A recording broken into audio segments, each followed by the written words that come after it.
Okay, guys, what's up, man? Cheesy McNuggles here. JC here, fixing his SVT3pro. I got this thing used, and it was a piece of crap, to say the least. Just a very distorted signal, and the input jack's broken, which sucks. But I got it cheap, so whatever. I checked up on the distortion and found out it was the bias knob, which I'll show you guys what I did on that while I do this. But as of right now, I'm going to be taking the input jack off of this one, off of my Portaflex, and replacing it on this guy.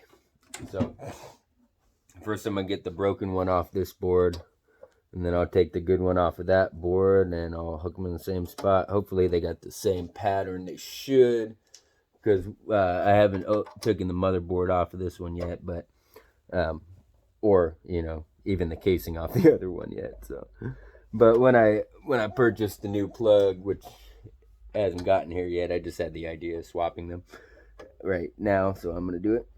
But when I ordered one off the internet, they only had like two styles. They had a stereo plug for a TRS cable, and they had the mono plug for a TS cable. And since these both run perfectly good, fine and dandy with the TS cable, I figure it's the mono plug. So I got that one, you know what I mean? But it was a standard 4-prong, so there shouldn't be anything wrong with the patterns, and it should all line up. So anyways, guys, this is the inside of an SVT3pro. And I'm going to bring the camera over here, and I'll show you what I did to fix the distortion. Okay, so shadows. I hate my room lights. Okay, so can you guys see where am I? That little blue square right there? That is the trim pot for biasing the power section. And what you do is you hook your multimeter to both sides of one of these, and it'll give you a reading. And that reading should be around 25. So 25, 24, 27, something like that. And if it's not there, you have to adjust that screw on that little blue square. Just like small little increments of pressure. Don't even actually try to turn it, because that thing is really crazy. like I just went boom, it went to 80. And I went boom, it went back to 0. And I had to find that little happy medium just by kind of bumping pressure, just slight little tiny bits of pressure until it stabilized. I let it cook, make sure it was good, and then I coated it in super glue. Crazy glue. So it doesn't, hopefully it won't move again. And that little piece doesn't really get hot, so it should be okay. Anyways, so that fixed, and I get a nice clean signal, but my input jack's jacked, say the least. So anyways, I'm going to take that board out right there. I'm going to get to the jack, and I'm going to pull that out. So, to be continued. I'm going to pause it right here. Okay, so I just removed all the screws from this, and this whole plate is now loose. I took all the knobs off with the bolts, so I'll be able to pop that sucker right out right now. And it looks like everything moves fine and free. Yep, it should just come right out.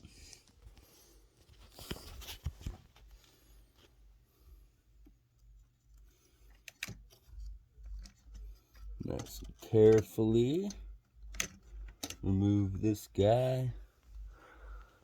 Yeah, looks like the transformer's in the way a little bit, but I'll get it out. Pause. All right, so there it is. I got it out. Turned out I had to take the fan off. You know what I mean? Just to give it a little more wiggle room in there. Now there's little pads in here.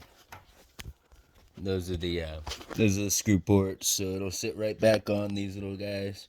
Screw back in, right in place. It's perfect. All right. It appears the jack is like perfectly pushed down to the board, so that's great. I don't have to worry about setting it at a right height. because that's what I was worried about.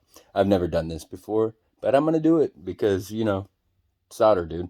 I removed the old solder, pull it up, put new solder in. It's not a big deal. So anyways, that's the amp minus a board.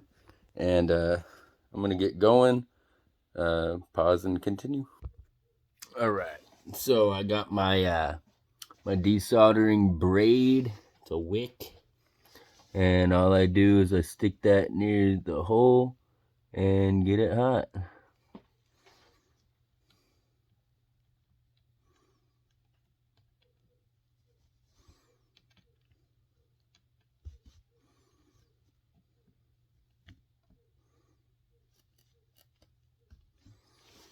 Apparently it works a lot better with flux, which I don't have any flux, so you know, whatever, dude. I'll get this stuff off of there. And I'll do it with no damage.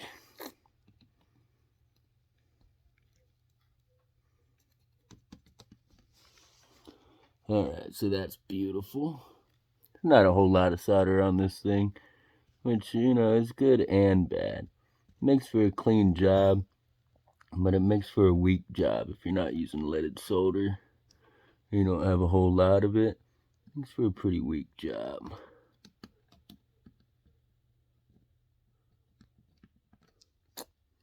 And I've got just a standard, non-adjustable, you know, soldering iron, so ain't the greatest, but I can get all these things off of there. I'm just gonna speed this up real quick. That's how you do it, man. You just put the wick next to it. If you got some flux, it'll grab like boom, and it'll just flow right on. But I ain't got the flux, so I gotta work at it a little bit. But to be continued.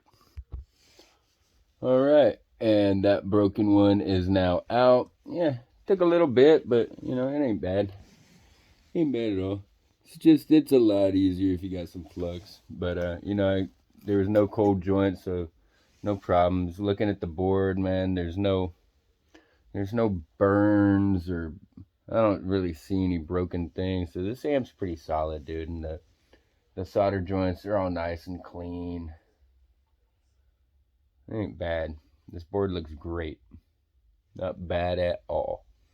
Alright, now I'm going to do the same thing I just did on the Portaflex, and then I'm going to pop the non-broken one in here and have this sucker up and running.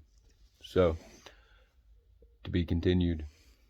Well, guys, I hit a snag. So, turns out the one inside the Portaflex amps, there it is a TRS plug. It's a stereo plug.